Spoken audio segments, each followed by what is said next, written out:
You are now entering Nick and Mello's hyperspace. Hello, I'm Carmelo, and my favorite High Republic novel is by Justina Ireland, Out of the Shadows. And being a Star Wars fan, I of course got the two variant covers because they're just really, really marvelous. That's cool. Oh, I'm Nick, and my favorite High Republic novel is The Fallen Star by Claudia Gray, which is Yes. the culmination of all this great storytelling, and it will break your heart, but worth it. In our journey through hyperspace, we examine everything and anything Star Wars from the point of view of two lifelong fans, one young, one old, who came together through the wheel of the Force. And in this episode, we are going to talk about the High Republic novels. For those of you who don't know, the High Republic is a new initiative that Star Wars is doing. This is a set of books and comics branched out to manga and audio dramas now. It's very big and continues to grow with more stuff in the coming year. This started last year, and it kicked off with Light of the Jedi. And basically the idea of this whole initiative is kind of a new area of the Star Wars galaxy that we've never seen. It takes place 200 years before The Phantom Menace. So we are very detached from the Skywalkers. We're very detached from all the movies and animated series that we've seen before. And a lot of books and comics have never really explored this area, even in Legends. So this is kind of new ground, gave the authors a lot of creative freedom to do what they want, play around, create a ton of new characters. And we do see some familiar faces pop up here and there, but they don't overshadow the new characters, which I think, as somebody who loves this series very dearly, that's very fun. And it's one of the advantages of having characters that last hundreds of years in Star Wars.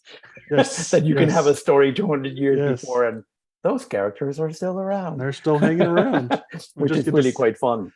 I wanted to give also a little bit about the structure of the High Republic. There are three phases, and it's really interesting. It's sort of like the trilogies in the Skywalker saga.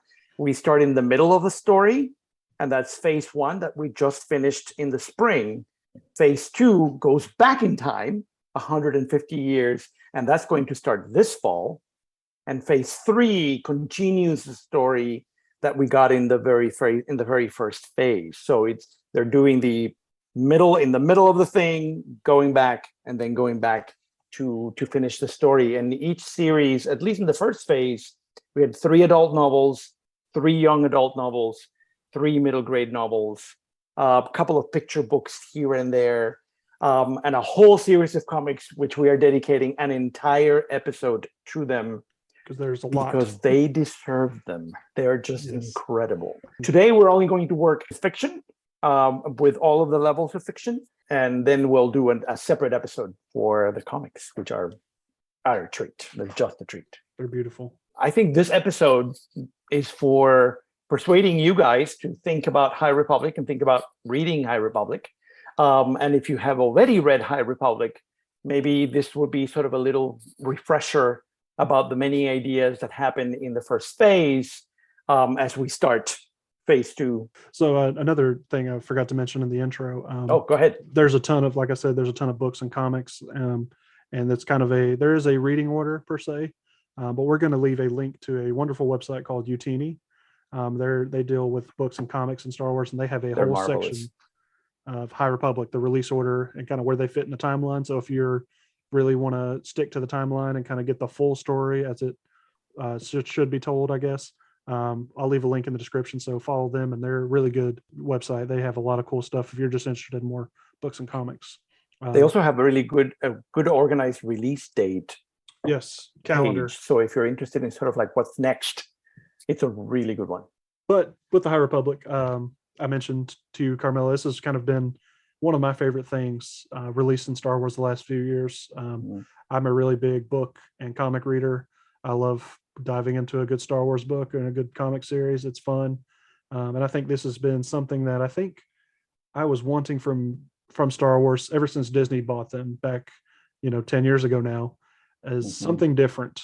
And as much as I've loved the sequels, and you love them too, and Rogue One and Solo and all these different animated series and now live action series, I've kind of liked the idea of new set of characters separated from Luke, Han, Leia, Anakin, all the characters we know and love, just new characters, new blood, new faces. and it makes it a very exciting story because we don't know the fate of these characters. We Right. don't know what's going to happen. Right. With a prequel, with Luke showing up in the Mandalorian, we know he can't die. Which you can, Well, you there's that. there's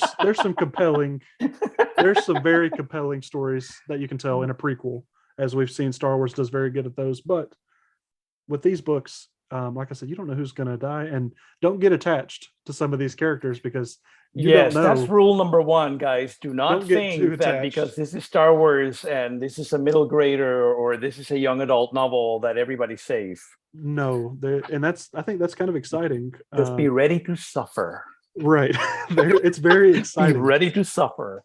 It puts you on edge because you don't know, your favorite character might be dead the next comic or the next book. And I wanted to add a little bit to what you said right before, sure. Because I remember our having a conversation once about your expectation that The Mandalorian was going to be something very, very different from the Star Wars. Mhm. And then when we started watching it, it was so connected to the legacy part of Star Wars that it felt new, but it didn't feel completely detached. Right. This is the galaxy of Star Wars. This is the world of the Force.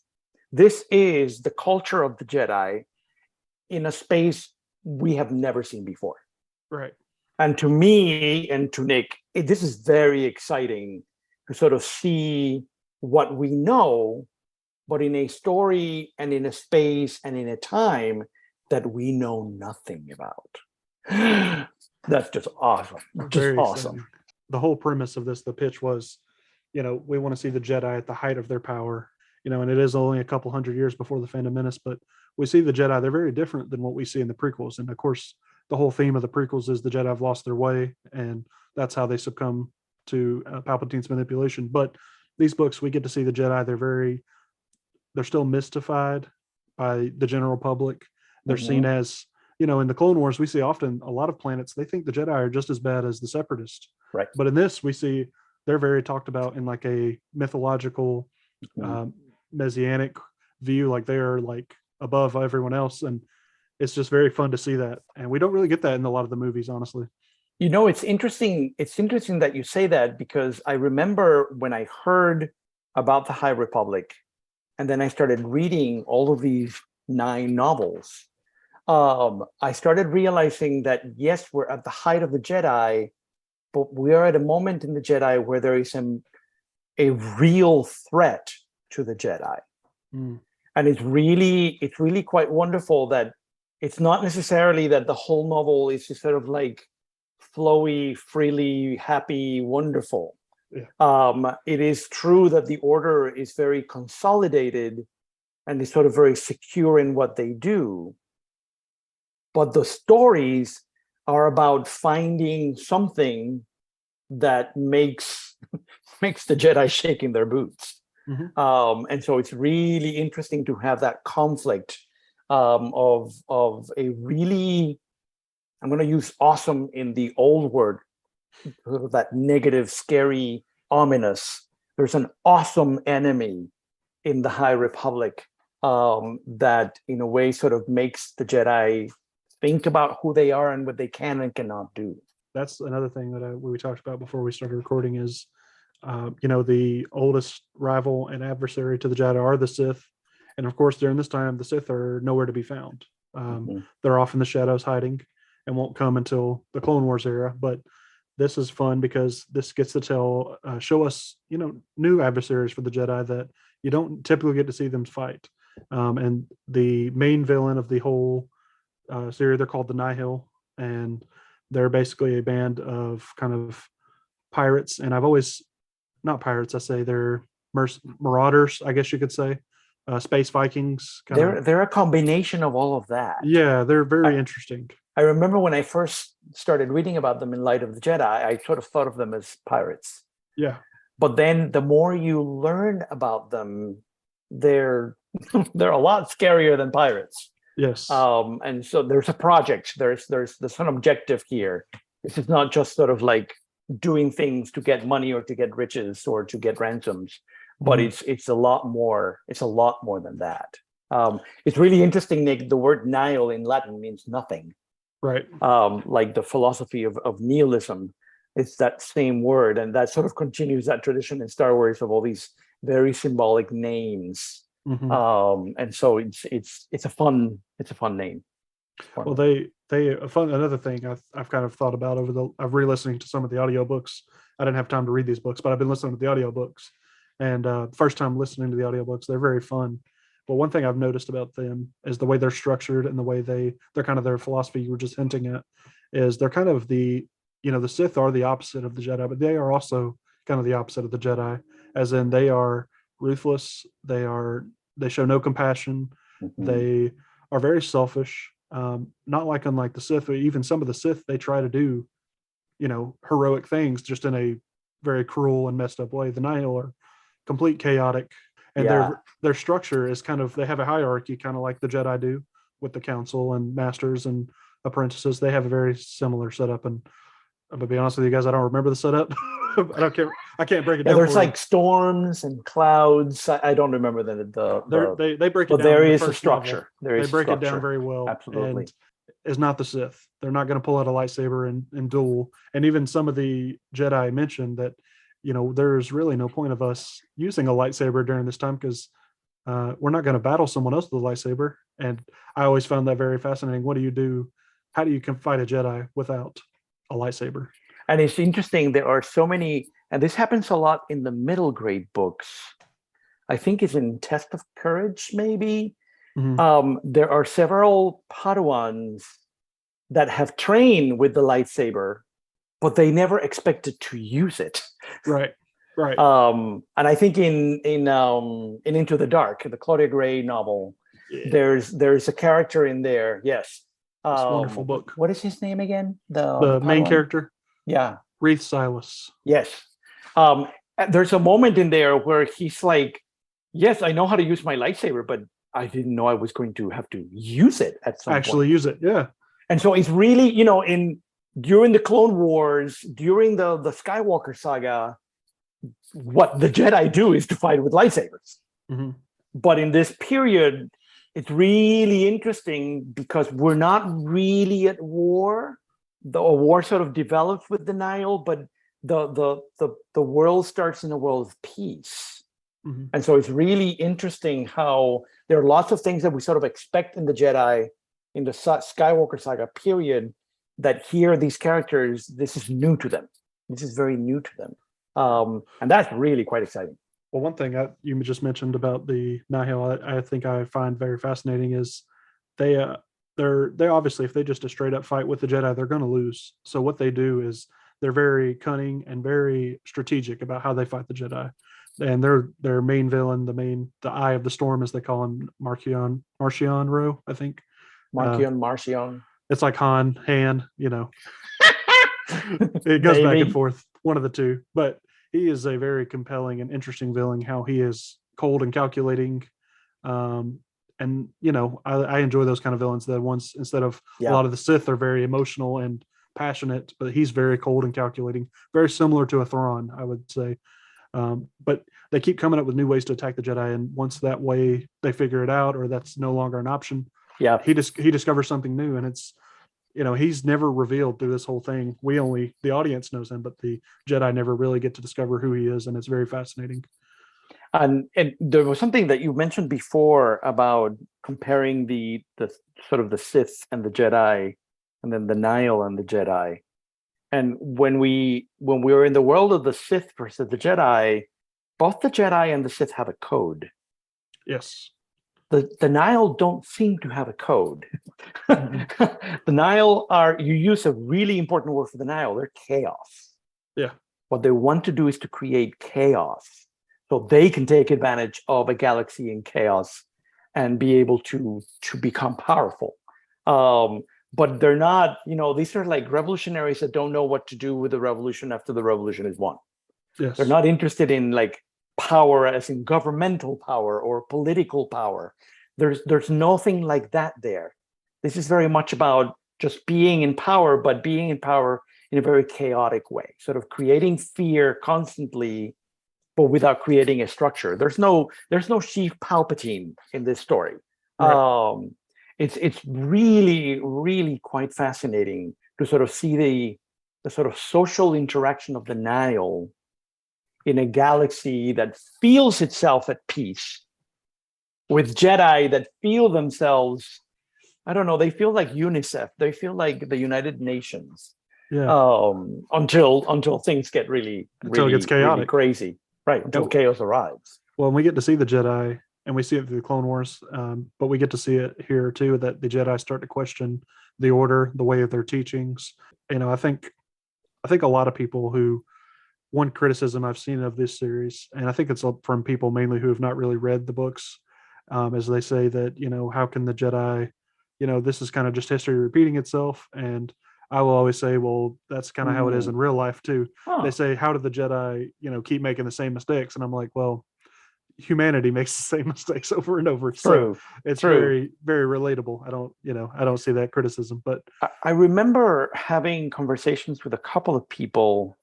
They had read the adult novels, and they were sort of not interested in the High Republic because they had never been interested in the Jedi, mm, because they were in Star Wars for other reasons, but not for the Jedi. But what I would say to those people is that it is true that the Jedi are sort of in the center of the story, but there are lots of other elements of the High Republic stories that are not connected to the Jedi that are really, really, really fascinating. And so it's sort of fun. It's sort of fun to see how Jedi interact with a different set of stories rather than the ones that we are used to from the Clone Wars and the Republic era, and then sort of with the end of the Jedi and the Empire. These stories do different things. They really, really do. Nick, I think one of the things that I think the main complaint I have gotten about the High Republic is like, there are too many characters. How am I going to keep track of these hundreds of people?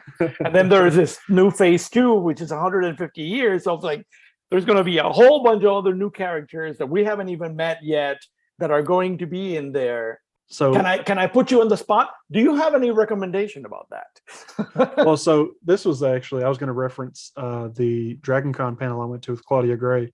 One funny comment she mentioned, and she said that a lot of people have regarding the Fallen Star, this is kind of the last adult novel that ends the whole phase. And Phase 1, right?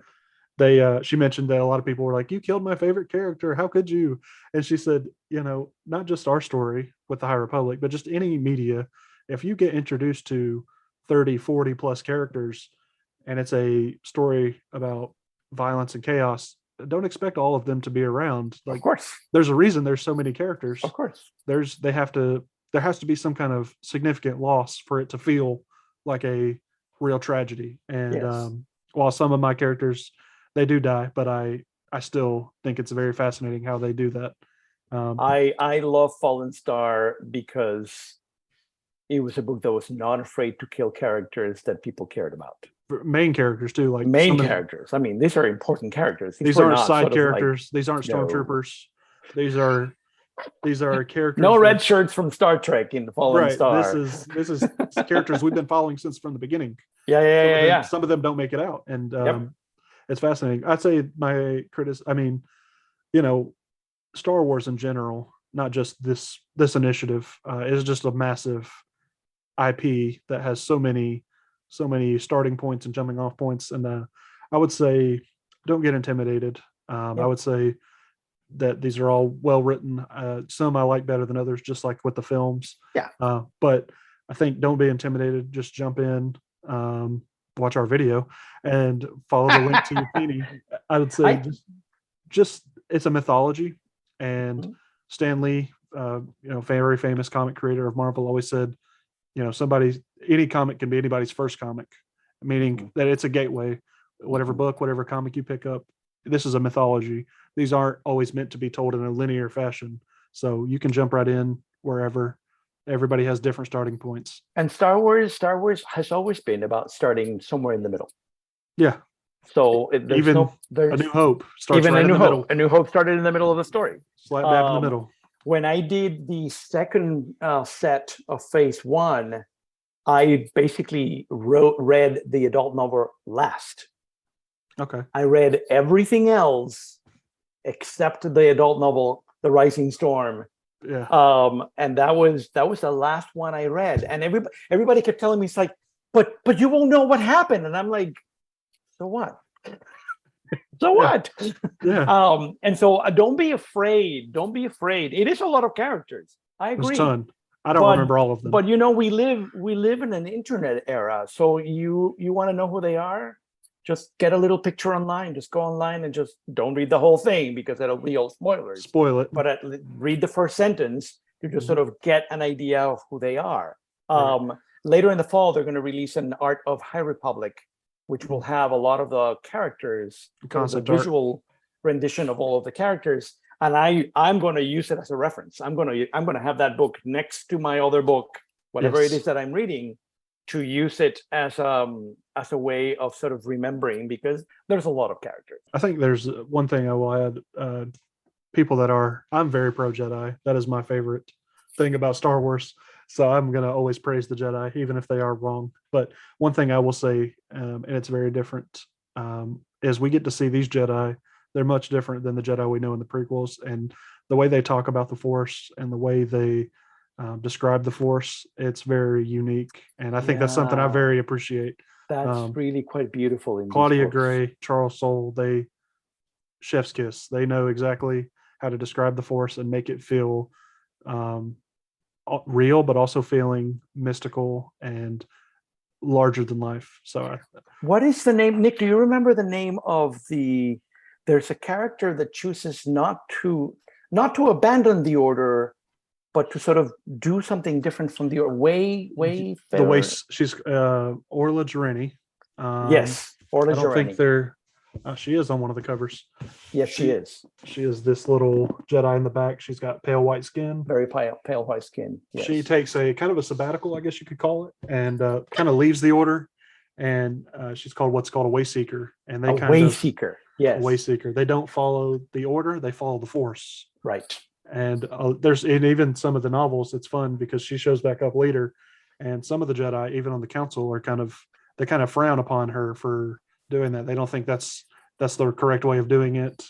And I think that's a really good example of the way that these novels sort of show us other elements of the Jedi that by the time we get to Phantom Menace, all of those things are either disappeared or they're not being used anymore. So it's really fun to get sort of a more layered notion of the way that the things that the Jedi actually works. For the people that have read like really old Legends novels, if you read Revan, Jedi could get married 5,000 years before Phantom Menace. And so it's really fun with these novels to sort of get a sense of what were the Jedi like 200 years before the beginning of the Clone Wars, before Anakin Skywalker. And it's just really fun. One thing I'll say, Orla Jareni has white lightsabers, and white lightsabers are becoming like the coolest lightsaber in the world to me. Those are badass. So just saying, she's one of my favorites. The other, I think we should be wrapping up pretty soon. Sure. The other thing that I wanted to say, and I think this is very typical of Star Wars, but it is very, very typical of the novels of the High Republic, is that just because a novel is for very young readers, you still get some very serious and very emotional and very powerful stories in it. In the very first novel of the middle graders, the light is very nice from my face, but it's hard on the books. A Test of Courage by Justina Ireland. One of the things that I found fascinating about that novel is that it was a novel about children facing death and children mourning the passing of someone they loved dearly. And the novel actually like spends quite a bit of time talking about these characters sort of processing death, processing this person that I love, my father, my master, are not there anymore. What do I do? How do I process this? So it's really interesting that we, just because it's a middle grade book that doesn't mean it's necessarily a kiddie book. Exactly. The language is simpler. There's some goofy, funny stuff, It's shorter, but it's shorter. It's shorter, but it's good. it's not just silly. It really is not just silly. And I find that I like when novels respect children. Yes, they do a I very good really job of like that. when fiction sort of doesn't think that children are dumb or that things need to be dumbed down for them. And these novels don't do that. And I love that very much. One thing I'll another add is we did a whole episode on it, the young adult novels, and a lot of people have a negative connotation with that just because young adult, and Claudia Gray herself, I've heard in interviews say that young adult just means it's a story about young adults. It's not for 14, 15-year-olds. Well, it can be, but it's also about coming of age, which Right. is, I will Right. say, what Luke Skywalker does, what Right. Rey does, Right. what Anakin does. They're all Right. coming of age. Right. Star Wars is young adult. Exactly. Very much so. Let's not forget that. Nick, the last thing that I wanted to say before we go is that, and we'll talk more about this when we talk about the comics, is that these novels have this very diverse representation in all the novels. In all the novels, we live in a sort of Star Wars lives in a very sort of multicultural galaxy, but it also is very reflective of our diversity in our world, in terms of gender, in terms of sexuality, in terms of the different species, brown skin, light skin, and so it's really quite wonderful. And this is sort of part of the project of Star Wars Now, that it is sort of catching up with the diversity that already exists in our country and how it is sort of being reflected in these novels. Yeah, I appreciate that a lot. I think it's fun, and these books and comics are nowhere near on the scale of, say, Rogue One or The Mandalorian. That's done a lot for diversity, but it's a good start. These are stories that, especially the novels, we put that image in our head. So if you get to read these books, and if you're a person of color and you reading this book and there's a character that is described like you can Right. envision yourself. And I think that's the beauty of it. We all get to see, when we watch the movies, we all want to be Luke Skywalker. We all want to be Han Solo. And in one of the middle graders, there's this one character. There's a female character that has like very frizzy curly hair. Yeah. And there's this whole discussion at the beginning, sort of like dealing with her hair. Yes. Hollow. Yeah. And so you're so good at names. I'm terrible at names. I eat this so stuff. there are all of those little details that sort of make connections with our world. Yeah. It's quite beautiful. It's really quite beautiful. Anyway, read them. Yes, read them. Like I said, I'll post a link to Utini. They'll have a great resource if you want to learn more about the books and figure out when they take place, if you're into that, or just what the name of these books are. There's so many, we couldn't go over all of them. They all deserve an episode of their own, and there's too many of them to Absolutely. do that. But yeah, they're all but awesome. we both have jobs. Life gets in the way. Life gets in the way. We can't talk about Star Wars for 24/7, unfortunately. All right. Don't forget to like our video if you enjoyed this very much, and we hope you did. And don't forget to subscribe so you can get notifications as we release more and more episodes in this second season of Nick and Mella's Hyperspace. Yes. Woo-hoo! Yes. So Take care. Thank you guys, and may the Force be with you. May the Force be with you.